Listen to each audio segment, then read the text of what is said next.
Bonjour, on est le jeudi 8 juin 2023. Je propose donc le corrigé du groupement 2 2023, exercice 2, exercice 3. J'ai posté ce matin le corrigé de l'exercice 1. Donc cette séquence-là, bien sûr, vous prépare à la session CRPE 2024. Bien entendu, comme je l'ai dit ce matin, vous pouvez effectivement me retrouver en m'écrivant à infomat@gmail.com afin de pouvoir accéder dans un premier temps déjà à toutes les remises à niveau que j'ai effectuées depuis 2015 à ce jour. Alors voilà l'énoncé de l'exercice 2 dont je vous ai donné un aperçu ce matin puisque je vous ai euh, montré tout l'énoncé de ce groupement 2. Comme je l'ai dit ce matin, un devoir pas trop compliqué, mais relativement long. Donc, c'est la remarque que je peux faire. Alors, voilà l'énoncé. L'énoncé dit ceci. Un rectangle est défini dans le dictionnaire de la façon suivante.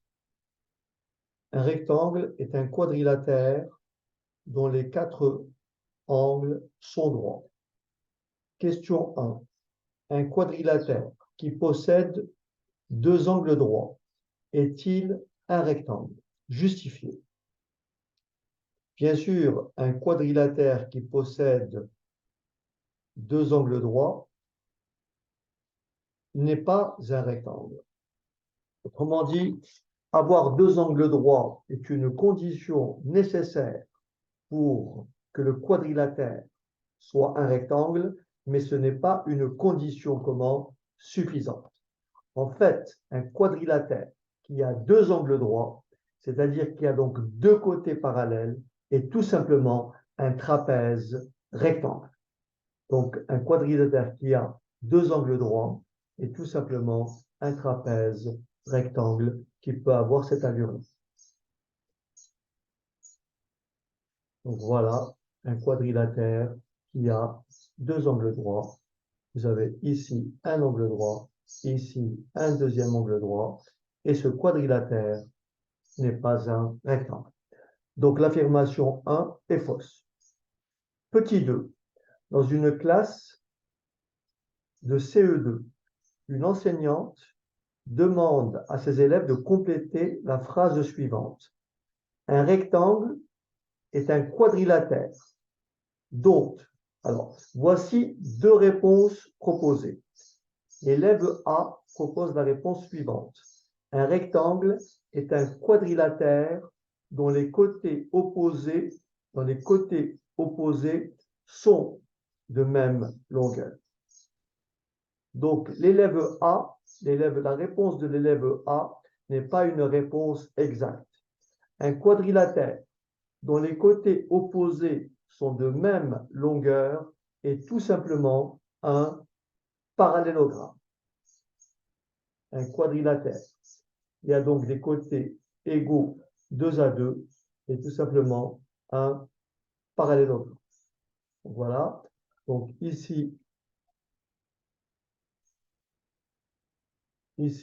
même longueur et ces deux côtés opposés, même longueur. Ce quadrilatère n'est pas un rectangle, mais un parallélogramme. L'élève B il dit ceci. Un rectangle est un quadrilatère dont les diagonales sont de même longueur. Alors là, il suffit de trouver un contre-exemple, très simplement. Je peux tracer un quadrilatère, regardez bien, je vais prendre deux diagonales de même longueur, je le fais approximativement, donc voilà à peu près deux diagonales qui ont la même longueur, et bien sûr, vous avez compris, ce quadrilatère que je viens de tracer, ce quadrilatère n'est pas un rectangle. Voilà. Ceci est un quadrilatère dont les diagonales ont même longueur. Ce n'est pas un rectangle. Donc l'affirmation de l'élève B est bien entendu fausse. Maintenant, précisez en quoi la réponse de l'élève A ne pourra pas être admise comme définition mathématique du rectangle? Ben, tout simplement parce que la réponse de l'élève A, la réponse de l'élève A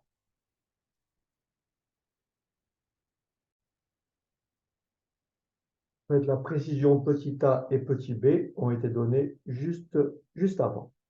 Maintenant, quelle est la nature d'un rectangle dont les diagonales sont perpendiculaires? Alors, un rectangle dont les diagonales sont perpendiculaires est tout simplement un carré. Un rectangle dont les diagonales sont perpendiculaires est tout simplement un carré. Autrement dit, un rectangle plus des diagonales perpendiculaires est un carré. Alors, en s'appuyant sur le cotage du quadrilatère ci-après dessiné à main levée, précisez la nature du quadrilatère en question en justifiant la réponse. Ben, ici, la codification m'indique simplement que ce quadrilatère a 4 côtés de même longueur. Par conséquent, le quadrilatère A, B, C, D est tout simplement un losange. Alors maintenant, pour résumer, puisqu'on est dans le cadre de la préparation au CRPE 2024, voilà en fait ce qu'il faut bien sûr retenir. Il faut retenir ceci. Au départ, vous avez un quadrilatère quelconque. Ensuite, on va prendre un quadrilatère qu'on appellera un parallélogramme. Un parallélogramme peut être défini ainsi. C'est un quadrilatère dont les diagonales, d'accord, dont les diagonales ont même milieu. Un quadrilatère dont les diagonales ont même milieu est un parallélogramme. D'accord? Première définition. Deuxième définition, un quadrilatère qui a des côtés parallèles 2 à 2 est un parallélogramme. Un quadrilatère qui a des côtés égaux 2 à 2 est un parallélogramme. Très bien. Maintenant, un rectangle, qu'est-ce que c'est? Un rectangle est tout simplement un parallélogramme qui a 2 côtés consécutifs perpendiculaires. Autrement dit, un parallélogramme plus un angle droit est un rectangle. Autre définition. Un rectangle est un parallélogramme dont les diagonales ont même longueur. Un parallélogramme dont les diagonales ont même longueur est un rectangle. Maintenant, on va passer au losange. Qu'est-ce que c'est un losange? Un losange, c'est d'abord un parallélogramme. On dira ceci, un parallélogramme qui a 2 côtés consécutifs de même longueur est un losange. Je répète, un parallélogramme qui a 2 côtés consécutifs de même longueur est un losange. Autre possibilité, un parallélogramme dont les diagonales sont perpendiculaires est un losange. Je répète, un parallélogramme dont les diagonales sont perpendiculaires est un losange. On passe maintenant au carré. Le carré peut être défini d'abord à partir du parallélogramme. Alors, un parallélogramme qui a 2 côtés consécutifs de même longueur, c'est-à-dire qui a 2 côtés, qui a 2 côtés consécutifs perpendiculaires. Je répète, un parallélogramme qui a 2 côtés consécutifs perpendiculaires et qui a des diagonales de même longueur est un carré. Autrement dit, un carré, qu'est-ce que c'est? C'est un rectangle dont les diagonales sont comment? Perpendiculaires. Je répète, un carré est un rectangle dont les diagonales sont perpendiculaires. On peut aussi dire qu'un carré est un losange qui a 2 côtés consécutifs de même longueur. Et on peut bien sûr continuer ainsi notre exposé. Donc voilà pour la partie exercice 2. Je vous propose maintenant de passer à l'exercice 3.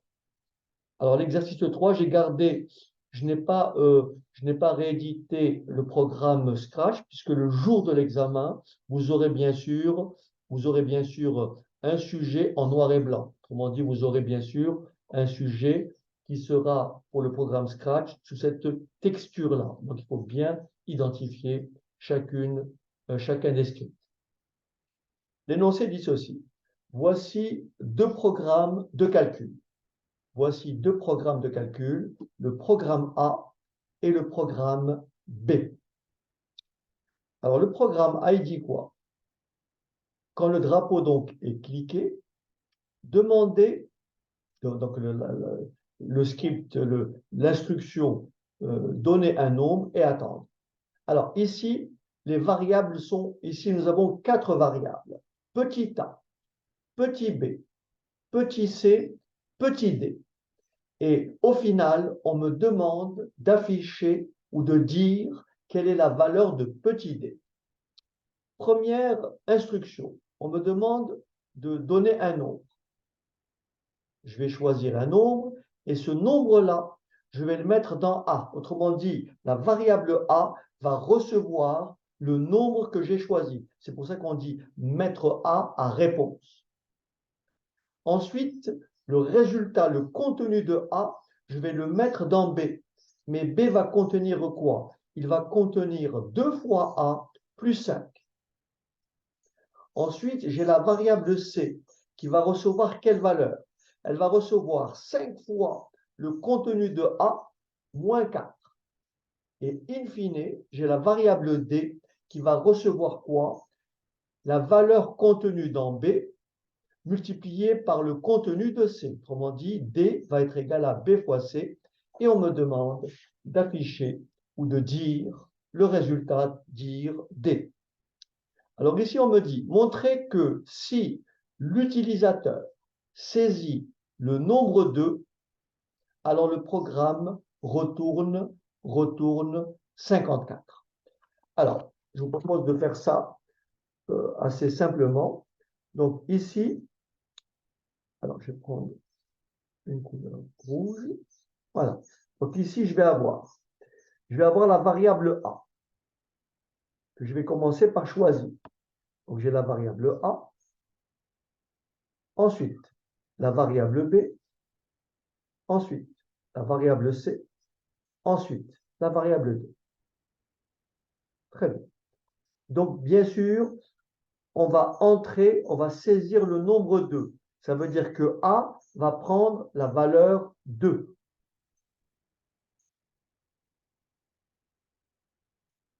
Attention, on me dit de mettre B à 2 fois A plus 5. Donc, B va recevoir quelle valeur? B va recevoir 2A plus 5.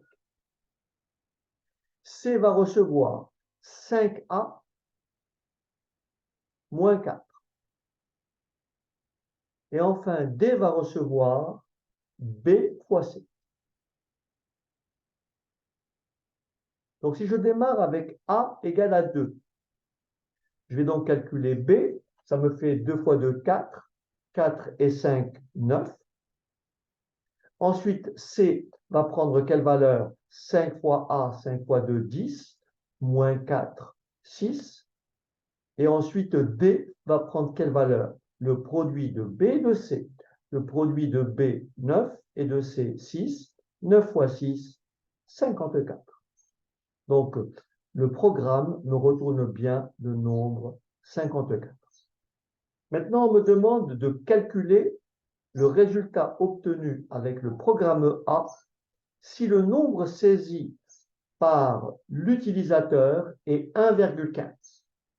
Donc ici, cette fois-ci, je vais entrer 1,15. Donc A va prendre la valeur 1,15. B va être égal à quoi? 2 fois 1,15 plus 5. 2 fois 1,15, ça fait 2,3. Plus 5, ça fait 7,3. Ensuite, C va recevoir quelle valeur? 5 fois 1,15 moins 4. Je vous laisse faire le calcul, ça fait 1,75. Et ensuite, on fait l'opération 7,3 que multiplie 1,75 et le programme me retournera la valeur 12,775. Alors, juste une chose, si jamais vous remarquez des petites coquilles quand je fais mes calculs, ça peut arriver, donc il suffit de signaler. D'accord? Donc, je vais quand même vérifier que ma réponse est bien exacte. 7,3, 7,3 que multiplie 1,75, ça me fait bien 12,775. OK. Je continue. Maintenant, pour quelle valeur, pour quel nombre de départ le programme A retourne-t-il le nombre 0? D'accord? Pour quel nombre de départ le programme A retourne-t-il le nombre 0? Donc, je vais dire soit X le nombre de départ. Soit X, c'est ce que je cherche. D'accord? Donc, X est mon inconnu. Soit X le nombre de départ. Alors, le nombre de départ.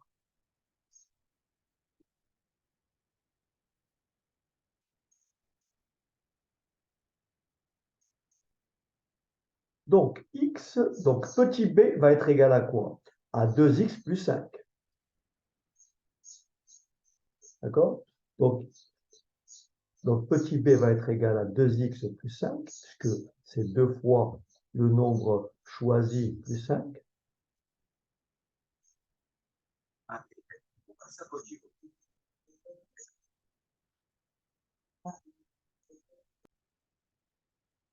Désolé pour cette petite interruption, téléphone qui a sonné. Alors, donc ici, soit x le nombre de départ, donc bien sûr, donc c'est la valeur de petit a si vous préférez. Donc, petit b recevra quelle valeur? 2x plus 5. Petit c recevra la valeur 2x moins 4. Et petit d, donc le résultat affiché, c'est tout simplement le produit de 2x plus 5, facteur de quoi? Donc de 5x moins 4. Et je veux que ce résultat-là, puisque je veux que le programme me retourne, d'accord? Pour quel nombre de départ? Donc au pluriel, le programme A retourne-t-il le nombre 0? Donc je pose égal 0. Et là, qu'est-ce qu'on a? On a un produit de facteurs. Alors, que dit le cours? Un produit de facteurs est nul si et seulement si l'un de ces facteurs est nul. Donc, pour que ce produit de facteurs soit égal à 0, il faut tout simplement que 2x plus 5 égale 0, ou bien 5x moins 4 égale 0. J'ai deux équations du premier degré à une inconnue. Pour isoler x, qu'est-ce que je fais? Pour me débarrasser du 5, je rajoute moins 5 aux deux membres de cette égalité. Je fais donc 2x plus 5 moins 5 égale 0 moins 5. Mais quand je fais 2x plus 5 moins 5, ça me fera 2x. Et lorsque je fais 0 moins 5, ça me fera moins 5. Ensuite, je divise les deux membres par 2. 2x divisé par 2, ça fait x. Et moins 5 divisé par 2, ça fait moins 5 demi. Ensuite, j'ai 5x moins 4 égale 0. Je rajoute plus 4 aux deux membres de cette égalité. Je fais donc 5x moins 4 plus 4 égale 0 plus 4. Mais moins 4 plus 4, ça fait 0, ça me laisse 5x. Et 0 plus 4, ça fait 4. Ensuite, je divise par 5, ce qui me donne tout simplement x égale à 4 cinquièmes. Autrement dit, les nombres de départ à entrer pour que le programme me retourne le nombre 0, c'est tout simplement soit moins 2,5 ou k divisé par 5 ou 0,8. Donc, si on entre moins 2,5, ça me renvoie 0. Si on entre 0,8, ça me renvoie 0. Donc, voilà pour la réponse à la question 3. Maintenant, je passe à la question 4, petit a. On me dit, alors je vais passer, on me dit, si l'utilisateur saisit le nombre 3, quel résultat le programme B retourne-t-il? Alors, que fait le programme B? On choisit un nombre. Donc, on choisit le nombre 3. Ensuite, on prend son double. Donc là, je prends le double de 3. Donc, je fais 2 fois 3. Ensuite, au résultat, on rajoute 5. Donc, je fais 6 plus 5. Et au final, on prend le carré du résultat obtenu, ce qui me renvoie tout simplement 121. Donc, le programme B me retourne 121 si, bien entendu, l'utilisateur saisit le nombre 3. Maintenant, si l'utilisateur saisit le nombre 3 quarts, quel résultat le programme B retourne-t-il? Il suffit de suivre bien sûr les instructions proposées pour le programme B. Donc, on prend d'abord les 3 quarts. Donc, on part de 3 quarts. On double 3 quarts. Donc, 2 fois 3 quarts. On simplifie, ça fait tout simplement 3 demi. Ensuite, on rajoute 5. Donc, je fais 3 demi plus 5. Je réduis au même dénominateur, ce qui me fait 3 demi plus 10 demi, ce qui me fait 13 demi. Donc, je suis où dans mon programme? Je suis rendu ici. Et le résultat, il faut bien sûr élever le résultat au carré. Donc, ici, c'est 13 demi. Je fais donc 13 demi au carré et le programme B me renvoie 169 quarts. Donc, voilà pour la question 4. On va passer maintenant à la suite de l'exercice. Et nous avons ici ce qu'on appelle un tableur. On me dit ceci. On détermine les résultats suivants retournés par le programme B à l'aide d'une feuille de calcul automatisée.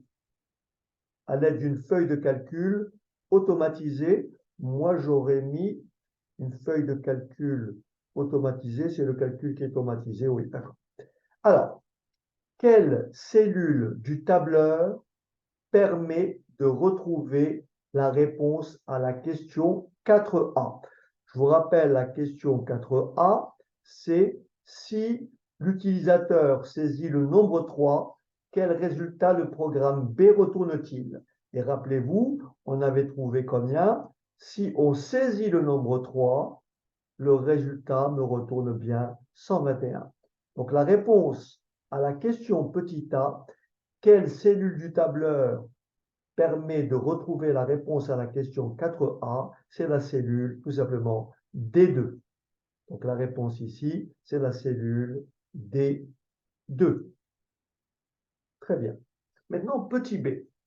Quelle formule a pu être saisie dans la cellule A2? Voyez, quelle formule a pu être saisie dans la cellule A2 de la feuille de calcul automatisée afin de copier-glisser sur la ligne 2.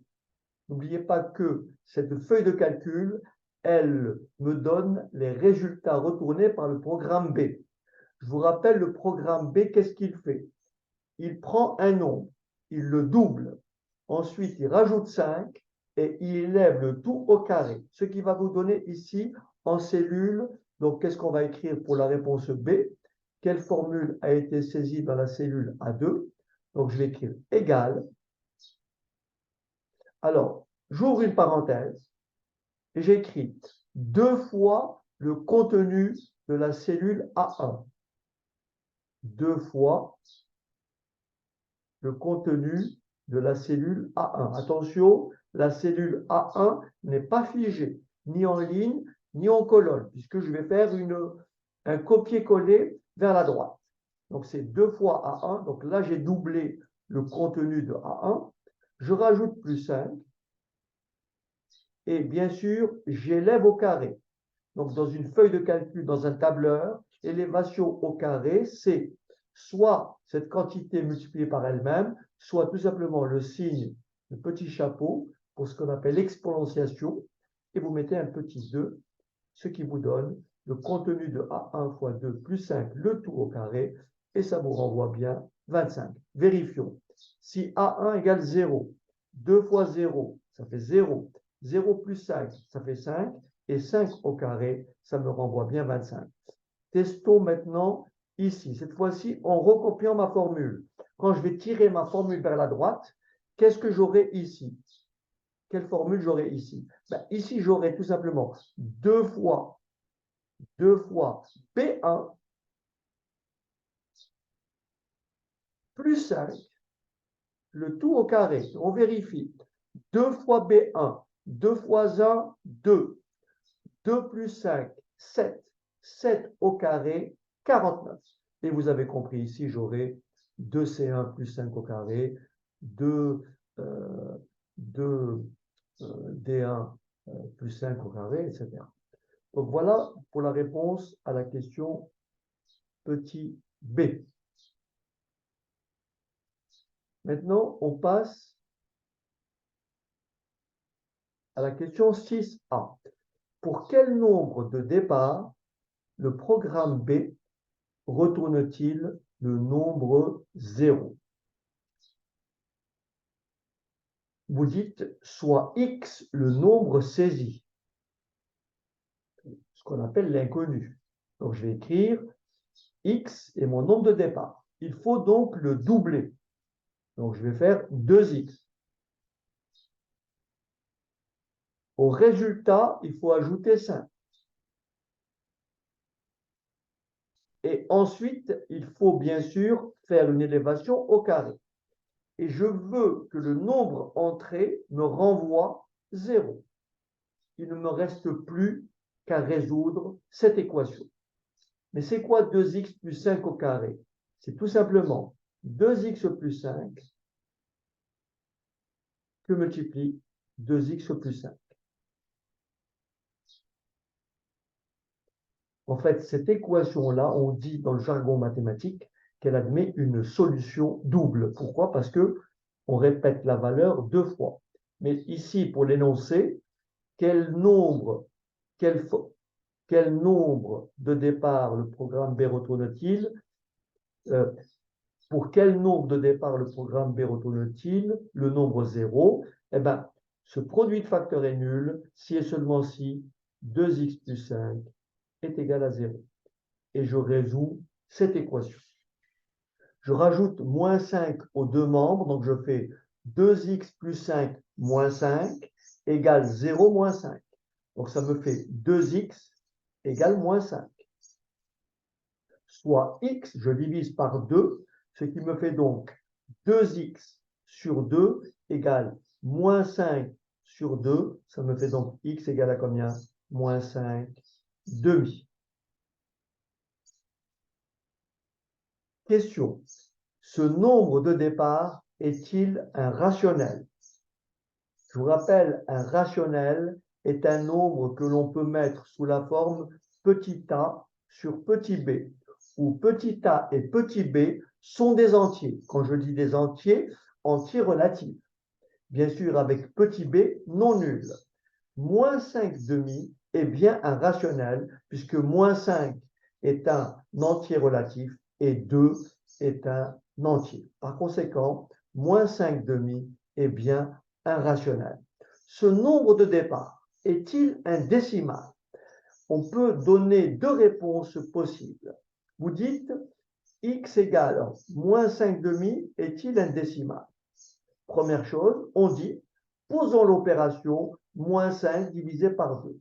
Et moins 5 divisé par 2 est tout simplement égal à 2,5. Moins 2,5 est bien un décimal. Pourquoi? Parce que le nombre, la partie décimale est une partie, nous avons un nombre fini de chiffres après la virgule. On peut aussi dire que moins 5 demi est un décimal car tout nombre de la forme A sur 2 exposants n que multiplie 5 exposants m est un décimal. Et bien sûr, ici, mon dénominateur est bien de cette forme-là, puisque m, vous voyez, vous avez bien moins 5 sur 2 exposant 1 que multiplie 5 exposant 0. Et donc, moins 5 demi est bien un décimal. Ensuite, pour finir, pour quel programme de départ, pour quel nombre de départ, le programme A retourne-t-il le même résultat que le programme B? Je répète, pour quel nombre de départ, le programme A retourne-t-il le même résultat que le programme B? Je vous rappelle ce que me renvoie le programme A. Donc, soit x, le nombre que j'entre ici. Donc, ici, je vais entrer, on a dit, pour le programme A, on a donc 2x plus 5. Ça, c'est le contenu de B. Le contenu de C, c'est 5x moins 4.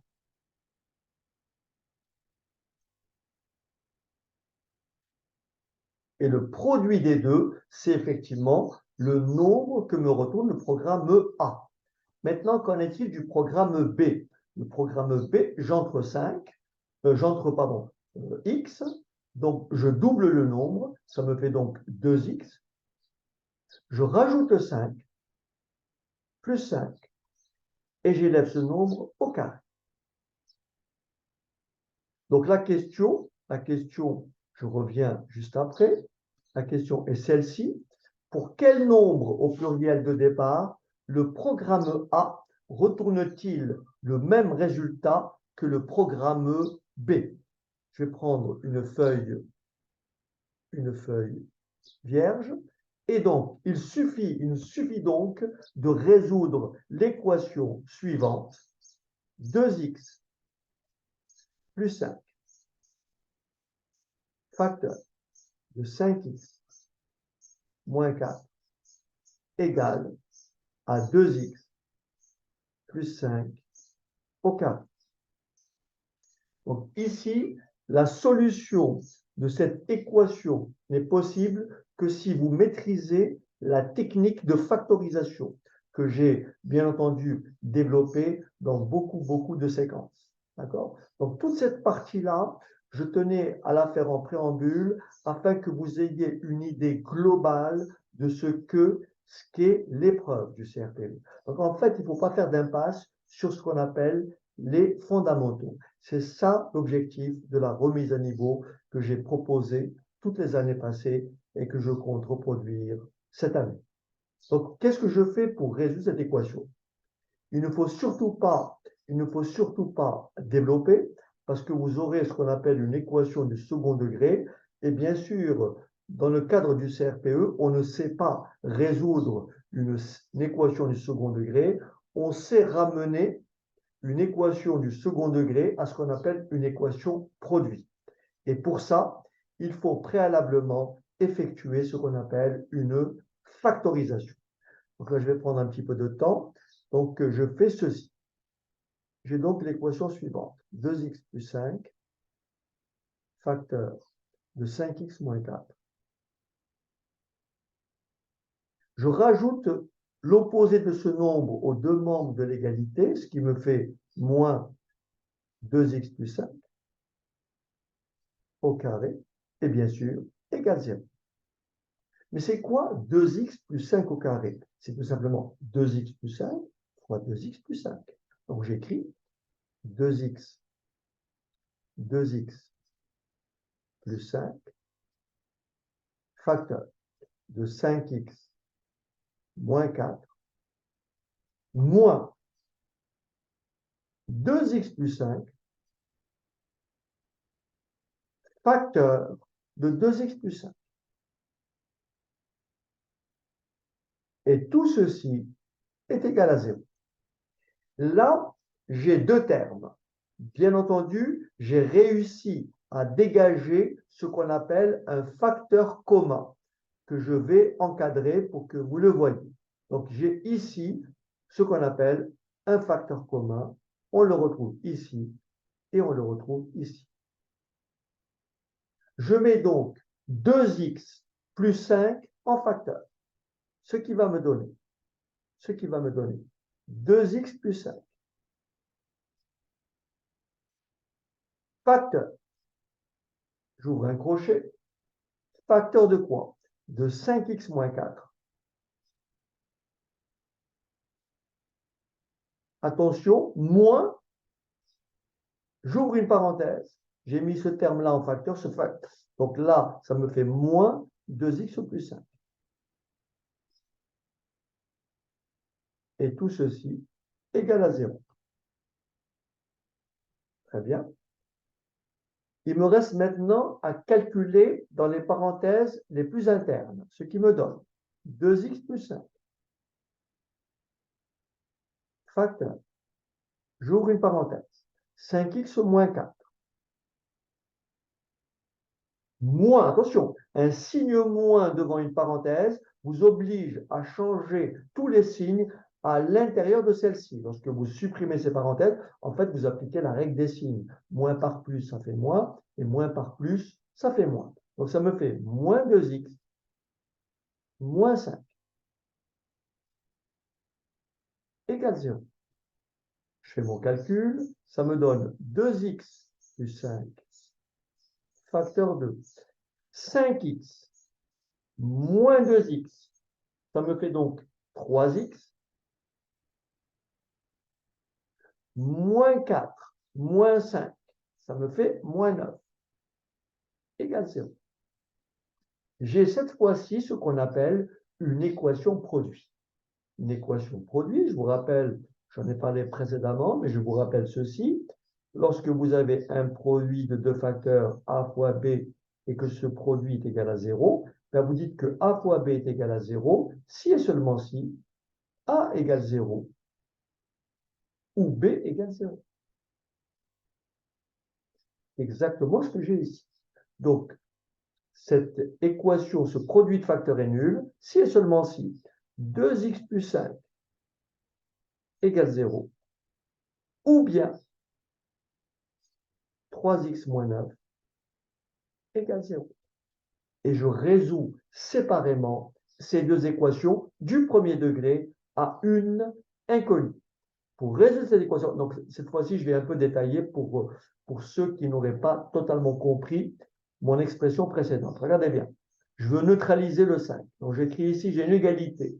J'écris ici 2x plus 5. Je rajoute l'opposé de 5, moins 5.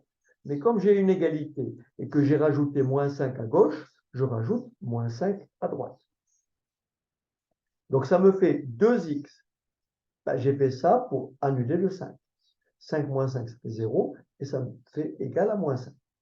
Ensuite, je divise les deux membres par 2. Résultat, ça me fait x égale moins 5 demi. Donc ça, c'est la solution de ma première équation. Je fais pareil pour la seconde équation. J'ai donc 3x moins 9 égale 0, ce qui me fait 3x moins 9 plus 9 égale 0 plus 9, soit 3x égale 9. Et là, vous avez compris, je divise les deux membres par 3, ce qui me donne 3x divisé par 3, ça fait x, et 9 divisé par 3, ça fait 3.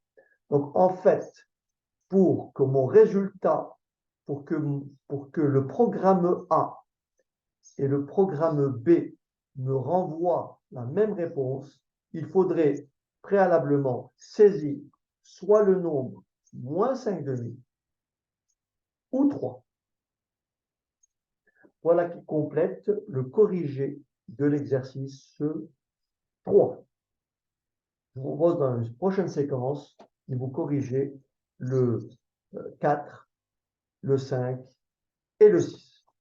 Encore une fois, n'hésitez pas à commenter et si vous souhaitez prolonger cette expérience, il vous suffira donc de m'écrire à l'adresse que vous verrez ici. Voilà, à cette adresse-là, donc infomat@gmail.com. Je vous donnerai ainsi accès aux remises à niveau que j'ai effectuées depuis 2015 et bien entendu, vous accompagner, si vous le souhaitez, pour préparer activement et je dirais, progressive, votre préparation à la session 2024. N'hésitez pas à me contacter pour cela. Je vous dis donc à très bientôt.